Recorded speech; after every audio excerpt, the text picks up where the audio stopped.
The Authority Hangout. Conversations with the top SEOs, community managers, content marketers, and thought leaders in the digital marketing space. Join us to learn more about optimizing your online presence and growing your brand's authority.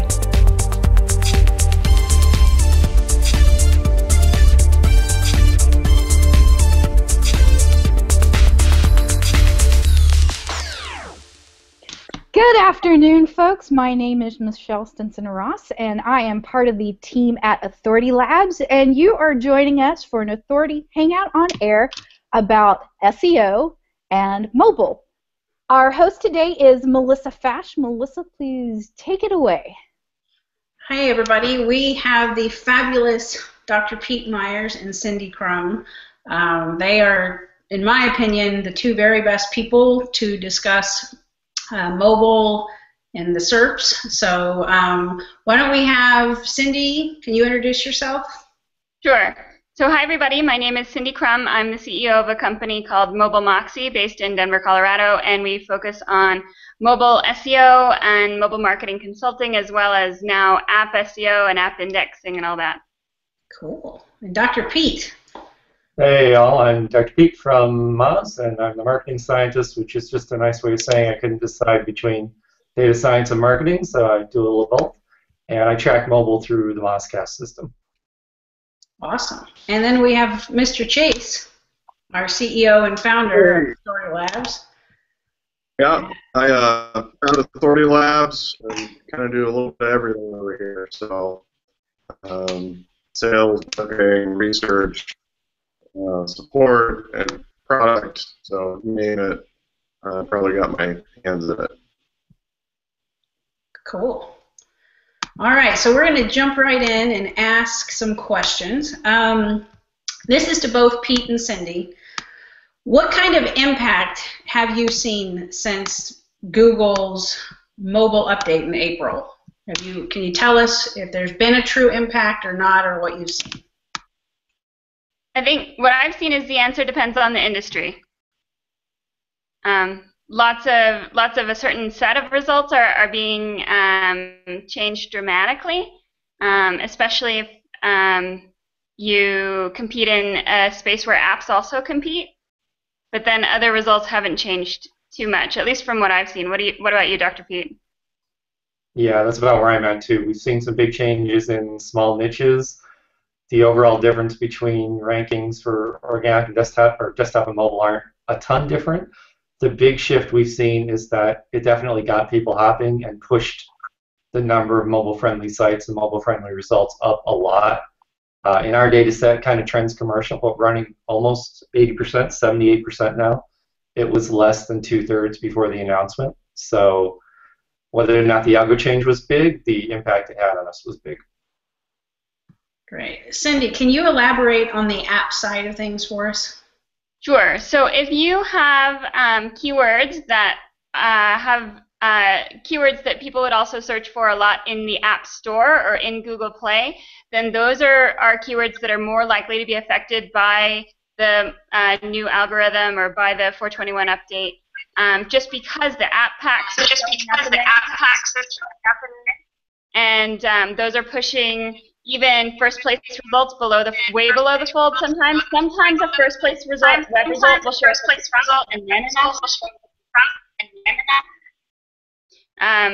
but things like games are a big deal. Okay, great. We're trying to fix a feedback issue. All right. I don't know. Are we all muted? Or no? Because I don't know if you all are getting feedback or not. Okay. In your opinion, let's start with Cindy. Do you feel that this update is going to hurt the small business owner in the long run? So if we're talking about a small business owner who has a local presence, if they've done a good job with their local SEO, then they should see at least flat. They shouldn't have seen much of a change. The thing that we're seeing now a little bit more is with a local search, you might still get the local pack, or you might get a full local card or a place card, and those are more interactive and cooler now, and they have like expansion arrows and stuff like that. But that existed before 421, so it was just like, I think it's being pushed farther, and I think that you can expand the update that happened on 421 to include a lot of things that happened just before and just after. It seems like some things didn't make the deadline, but they should have been part of that update. I don't know. Pete, what are your thoughts?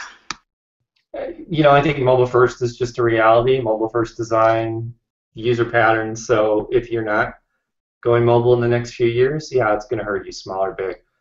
I do think we get stuck in a pattern of Google has to be this perfect egalitarian place, and if we just put up a website and tune it to a few keywords, we're always going to rank, and that's gone. Google has to model the world. In the world, big businesses with brick and mortar stores and money to spend have more representation. They're going to have more representation online. That's just where we are, and you can't sit on, hey, I've ranked for 7 years. It's not fair that something changed. So I don't think mobile is any different than anything else in that regard. But yeah, I think there's a shift. It's not just this algo update. There's a shift towards multi-device use and cross-device use and a much richer way of accessing search, and that's a reality we're all going to have to figure out in the next few years. Yeah, it's not just mobile, that's voice appliances and everything else. So Pete, when you're digging through data, how much of it is mobile versus desktop that you can see? We don't track traffic and search patterns. We just look at kind of a fixed keyword set, so we don't know that. Google and Meeker's report this year is saying that we crossed the 50% barrier. So we're about 50-50 with mobile. I think the interesting thing, and some people use this as an argument, is that desktop hasn't really gone down. So you have this graph where mobile is kind of going like this and getting bigger, but desktop is kind of staying the same. And so I think people look at that and go, well, we haven't really moved that much, or we haven't really lost much, even though we're not into mobile. But the reality is still that even if that desktop number is staying roughly the same, you're losing half of your opportunity. So there's all this opportunity now here that you're missing if you're not looking at mobile and not looking at how it's affecting. So overall usage is going up, but mobile is a big, big part of that. I want to add real quick to the app indexing, because we do track Android. It's surprisingly common. We see app packs on something like 10% of the SERPs we track. They go up to 6 results, and each of those results kills an organic. Yeah. So if you have a 6 app pack, you might have less than 4 organics on page 1. So they're really, really aggressive on the SERPs they're on. And we're seeing, I mean, Cindy mentioned games. There's some niches that they dominate, but we're seeing things like jobs as an app pack. So there's 3 organics, so they're just gone. And Dr. Pete, I don't know if you've seen that there's a couple different ways that those app packs can be presented. There's the app pack with 6 or 3 or 4, and then there's the carousel at the bottom. Have you seen that one? No, we haven't. It's showing at the bottom of a search result if there are apps that are somewhat related or have content but not super related. It'll usually be like a Wikipedia and a YouTube, and a carousel at the bottom. Okay. It looks like the Twitter carousel. I was going to say that's what we're seeing with Twitter results, is that like related tweet carousel. Yeah, it looks like that. And then there's also the branded ones, and the branded ones, like if you do a search for Pinterest or Urban Spoon, you'll get the brand, the web stuff. This is especially if they have deep links and an app, or deep links and an app for your platform, whatever you're on. So you'll have their logo, you'll have their star ranking, and an install button. And it's the only thing. So when you search for Urban Spoon or something, there's not a bunch of competitive apps. There's just Urban Spoon, so it's got the install button right there with the star rankings. Wow. So Cindy kind of just touched on a question I have. Are there any really odd or interesting things that you are seeing in the SERPs displaying that you were not expecting to see in the last couple of months? Or not really? I mean, because Cindy, that's kind of different with the... Yeah. I have one more that's kind of curious. I call it, well, it's a two-part response. Yes, what I'm seeing when there's an answer showing up in the answer boxes at the top of a mobile result is that the description length on the results below that can vary quite a bit. They're letting the descriptions get really, really long sometimes, even if it's not in the answer box, if it's not the chosen answer. But then I'm also seeing what I've just been calling answer doubles, where the answer that's at the top is not always the first ranking result. Sometimes it's down low, but sometimes it is the first ranking result. So you can read the answer, and then you can read the description of the first ranking result, and it's the exact same thing. Or it's this exact same thing somewhere lower on the page. Interesting. We need some screenshots of that stuff. I have them. Oh, they're all in the presentation I'm writing. Oh, okay, cool. All right, Pete, you haven't seen anything beyond what you've written about? You know, it's a lot of small niche stuff, and we're kind of in the same boat. I'd love to show some screenshots. I think the big thing is that, you know, we know Google is pushing mobile-first design, and we see features launch on mobile before they launch on desktop. But before, we just kind of see one rollout and then hit desktop.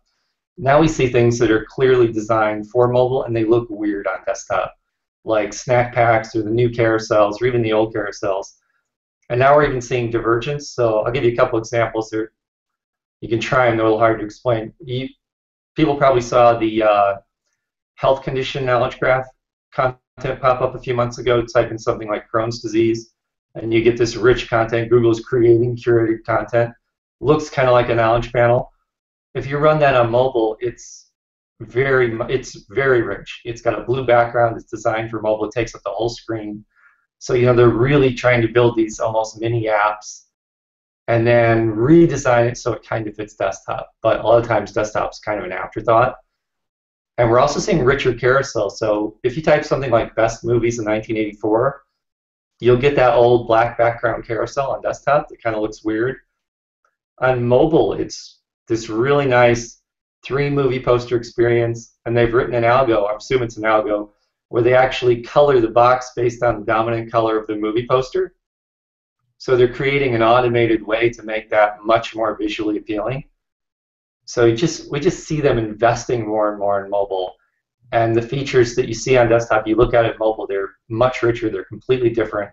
And some of these are such micro features, you know, that may only affect 1,000th, you know, 1 in 1,000 or 1 in 10,000 SERPs, but they're putting money into making those look good on Google in little niches. And if you're in those little niches, that can have such a huge impact on what's happening to the organic below it, because they really dominate the screen too.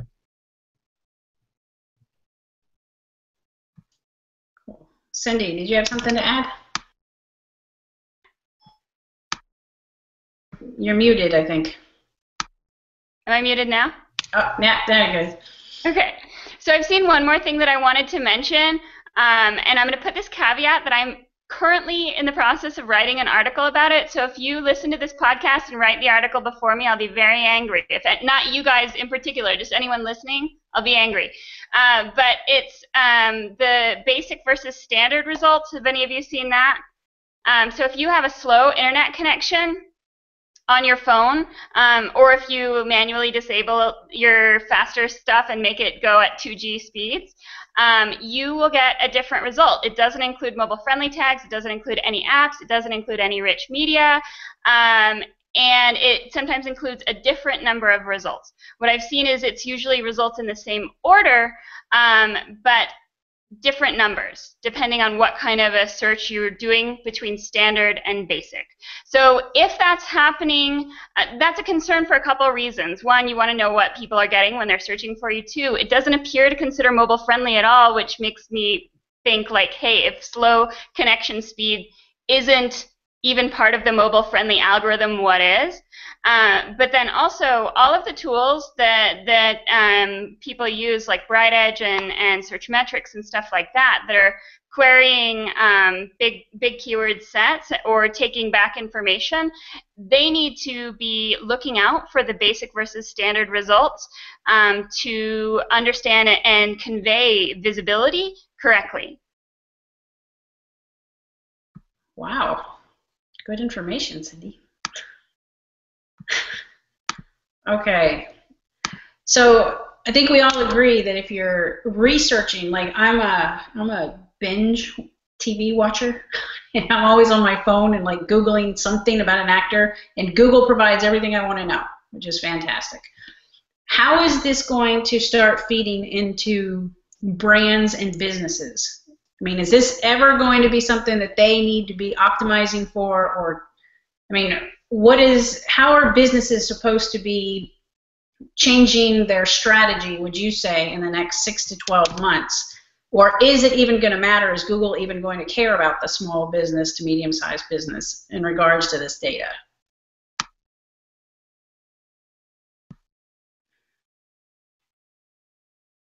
Anybody? You know, I think, yeah, it's tough. You know, when you talk about something like knowledge graph, it's really hard. You know, the answers, they're changing how it works. They're going to switch from Freebase to Wikidata. We don't even know if that's going to be open or how open or how long it's going to take.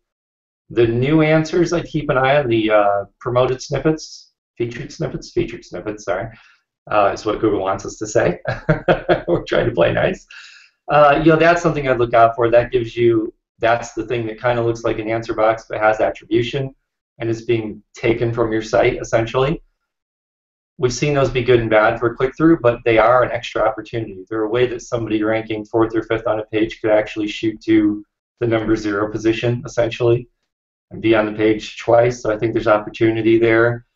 A lot of the other stuff that's huge impact is close partnerships. So, you know, if you're in weather or sports or credit cards or any of these, insurance now, any of these verticals Google is diving into, and you're not a big player, there are big changes coming. It's going to get tough because that's a private partnership. That's not something you can optimize for. You know, you can't get in that weather box or that sports box or the movie show times, you know, other than making sure your data is a good fit for it. And in a way, I think that's actually harder for big brands than small businesses. I think big brands have to be aware of those big niche takeovers. Where for small business, that kind of stuff, you know, you can always kind of adjust and move into the long tail. But I think it's a matter of awareness. You know, be aware, are your money terms being affected by these rich sets of SERPs? Are they going local? Are they showing up news? Are they clearly having this QDF kind of factor? Are they showing answers? You know, if you see that, then act. If you don't, then maybe you can wait. But just be aware, because it's not in that number. You know, it's not in that you rank number 2 or number 3 or number 4. You're not going to see that yet. And we're all working on how do we reflect that in our tools. But you have to go look. You have to be aware. Thanks. I can just throw in that you bring up the point that you brought up is important because of what you said you were doing while you were on your phone, Melissa. You talk about the TV, and I think that's a super important aspect that a lot of SEOs really miss is the interconnectivity of all of the media. And if your SEO team is working on stuff and you have TV advertising and they're not working together, like if the SEO team doesn't know things about what your ads say, when they say it, or if it's a TV program, what's going on there and what people might be searching for on their phone, then there's a huge miss. And there are things like, you know, schema for transcripts and season episode schema and all of the stuff that you can include, but you need to make sure that it's actually working when people are engaging with you on TV from their phone or their tablet. Is that a fluid experience for them? Are they finding what they're looking for when they're joining those two kinds of media? Right. Well, and one of the craziest things that Google's been providing me lately are the songs that are playing in an episode. Someone's taken the time to put that out there. You know what I mean? And if I like the song, I just Google it. So Google tells me everything. But I think Michelle has a question for you. I do have a question, if I can get myself unmuted and get over to... we're having some technical issues, by the way. we are aware that we're getting some feedback. That's why we're kind of muting everybody on and off. And honestly, turning on and off that mute button has stopped me from doing a whole bunch of other stuff. But Moshe Rosen has a question for you. It's pretty general but very pertinent, I believe. How can we get in Google more often?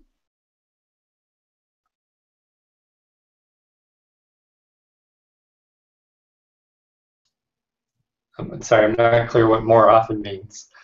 Just rank more frequently, or?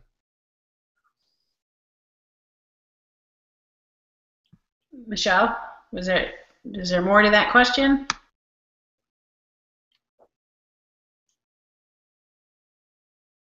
That's a tough one. I'm having to switch back and forth between apps. No, I mean, the question was very straightforward.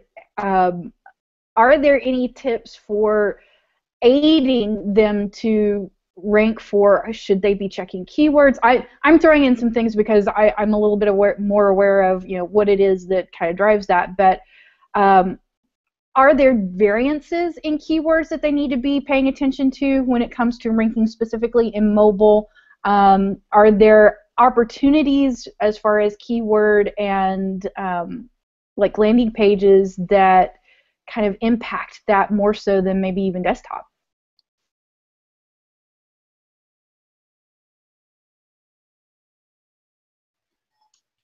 One way. Well, and actually, let me jump in here really quick, because I think I know who that is. And they have a pretty large e-commerce site. And I think it just goes back to what people are saying, is that you need to look in your verticals and what is Google throwing, and are there opportunities in there, you know, for you to start showing up in things other than just the straight organic SERPs. So it's just a matter of what's your niche and what are they doing, and being creative as far as are there opportunities there. So one way to jump to the top of a mobile search result, you know, reasonably quickly, is to publish great optimized videos with good titles and stuff like that. Videos do tend to surface or seem to surface more easily in a mobile search result, and they float to the top quite often. And Google's changed how the videos are being presented. Now a video, if it's on YouTube, will take up a very large portion of the top of the screen, and it'll be playable directly from the search result screen. You don't have to click through. And so that can be a really great way to get exposure if you have products, potentially putting videos of the products. I know, especially like shoes and clothes, that's starting to be a standard aspect of a product landing page, is showing what that looks like on a moving person. So that might work, but then you couldn't just have them on your site. You'd have to somehow have them on YouTube as well.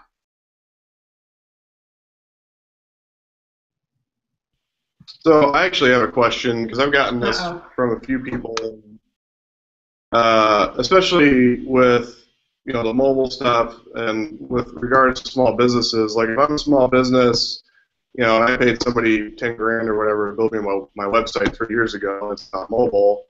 Like, do I have to now pay somebody else, another 10 grand to like basically build me a whole new site, or is there kind of like interim strategies I can take to become mobile friendly without having to fork over like a ton of money? Can you jump to something like Squarespace in the interim and host something there? Just wondering if you guys have any opinions on that, or was I completely breaking up? Yeah. I didn't fully hear the question. Cindy and Pete, did you hear it? Yeah, I think so. Cindy may know more about this than me, but I do think the rules for what makes something mobile friendly right now are pretty simplistic. So, we're looking at it with a few sites where it might not take huge changes to get that stamp of approval right now. It could get harder over time. So I think there's some steps you can take that wouldn't require a complete reinvention of the site or a completely separate mobile site. Just some of the basics they talk about, like setting the display window and bigger fonts and things like that, that might tip you over. And if you're really worried about the money side, it might be worth just kind of pursuing those one at a time until you tip the balance. Yeah, I've only started playing around with that, and Cindy may know more. Yeah, so the mobile-friendly algorithm change focused mostly on making CSS and JavaScript crawlable. They also looked at some of the UX things, but it didn't seem to be the deciding factor of whether or not you got the mobile-friendly designation. The real deciding factor was CSS and JavaScript crawlability. And unfortunately, that's actually not a great symbol for signal for mobile friendliness. It's just a great signal that Google's bot can access the content that they want. But just having that stuff crawlable doesn't necessarily mean that you have a good mobile-friendly experience. So that's kind of a complicated question. If you want to get the mobile-friendly designation, just do that, and you might be able to get it by just making those things crawlable and making a couple tweaks to your existing design. If that doesn't work, the interim solution for some sites is to pick up if you're already in a blogging platform, just pick up a new template that's built in responsive design and update your template, and that's a quick middle ground way to get there. If you have a very large site with lots of different templates that's not currently responsive and not currently in a mobile desktop separate URL situation, not currently mobile friendly at all, then you may need to reinvest and not necessarily start from scratch, but build from the ground up. And keep in mind with responsive too, it's not just about, we talk mobile desktop and sometimes tablet, but it's also, do I minimize my windows? Am I on a 22-inch screen or a 13-inch screen, or am I on my 9-inch tablet? There's so many ways people look at sites right now where even if your audience isn't primarily mobile, they're getting a bad experience if it's not somewhat flexible. And I'd also say real quick, don't over-rely on your traffic numbers to tell you if you should do this. We fought this at Moz a bit, and we look and we say, well, only 5% or 10% of our traffic is mobile. I think it's a little dangerous because if you have a lot of repeat visitors and your mobile experience is bad, you encourage them away, and that becomes a self-fulfilling prophecy. So you can drive that number down and say, well, look, not many of our visitors are mobile. Well, maybe that's because they know your mobile experience is crap, and then they've decided not to come back. So, be a little careful. Sometimes that can be used as ammunition when it shouldn't be.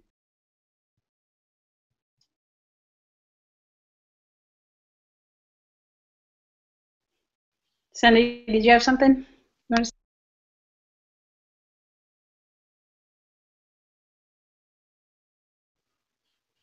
I wanted to find out from Dr. Pete if when the Moz blog went mobile, was there a huge traffic? Was your comment that you just gave kind of lived out, or is that something you can talk about when the Moz blog went mobile friendly? I think there's a write-up coming. We didn't see huge traffic gains, but it's a little hard to tell because our traffic is so volatile anyway on the blog. But for us, it was more of a lead by example thing. We said you should do this for so long, and we haven't done it, and that's not because we didn't want to, but it was just a message we were putting out there and trying to kind of build towards the future. So I think for a big brand, it's worth doing, even if the numbers aren't immediately there. But I really suspect Google is serious. I worry with Mobilegeddon that what we saw was it didn't change that much, so this was all a hoax. Well, I think Google played us a little bit and got the result they wanted, but I also think they're totally deadly serious. And they can't flip the switch all at once, but it's going to grow and grow and grow and grow. And so that message is serious, even if the data wasn't there that one day. So it's coming, and whether we have 3 months or 3 years, I don't know, but it's coming. I made the analogy that it's like being a star-bellied sneetch to have the mobile-friendly designation. Like, everyone did it, now we're going to have to go get another one. We're going to have to do something else. And the difference between that mobile-friendly and Dr. Seuss is that it will matter. You'll just have to keep getting more stars on your belly. Great. Well, we're about to run out of time, so I had one last question for both of you.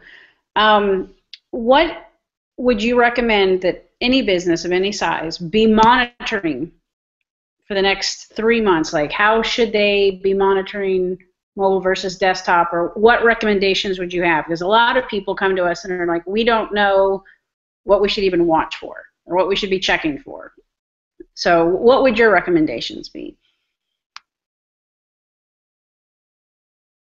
I would start with maybe choose 5 queries, a branded query, and maybe a query for every template that you've got on your site, and do those searches across your desktop, your Android phone, iPhone, and tablets of both varieties if you can as well. We are seeing significantly different results between iOS and Android sometimes, especially with the deep linking situation happening and the app packs happening. So that's what I would track, but there's not a really great automated way to do it. You just do it manually. Yeah, in the same way. I think you need to pick up your phone and check. Even if it's half a dozen, just pick up that phone and look every couple of weeks, because the types of entities there and the way they're presented are changing. I think especially for local, the new local packs, the snack packs that go back to Google+, they're a lot more aggressive on mobile. I'm seeing 3 to 4 times as many as on desktop, so they're probably going to start to encroach on local packs. That's really going to change the local market, and we don't know when, but you can expect that what's happening on mobile will lead. So if you're a local business, pay close attention, and it depends on your niche. C is that mobile-friendly designation. There was only 2 of them, now there's 6 of them, and then there's 8. Well, you might be in trouble if everybody has it except you. To go back to Cindy's Sneech example, you're about to get kicked out of the club. So just pay attention. Right. And we hope, I won't speak for Authority Labs, but speak from us, I'm sure we're all in the same boat. We all hope to have insights into this in our tools. It's a lot of data, and it's a hard problem. And I hope in the next 6 months to a year we'll all have more data. Great. Thank you, Pete. Well, everybody at Authority Labs wants to thank Cindy and Pete for chiming in and giving us tons of valuable data that we know if we had to pay you for consulting would cost us a lot of money. And I recommend that you follow both of them on Twitter, and if you can see them speaking at conferences, they are both fabulous people to watch and to learn from. And thank you both. We really appreciate your time. Thanks, guys. And hey, we're both at MozCon back-to-back, so one morning you could see us both. It'll be good. Oh, nice. You guys have fun. Thanks, so. Okay, well, thank you so much. Bye-bye.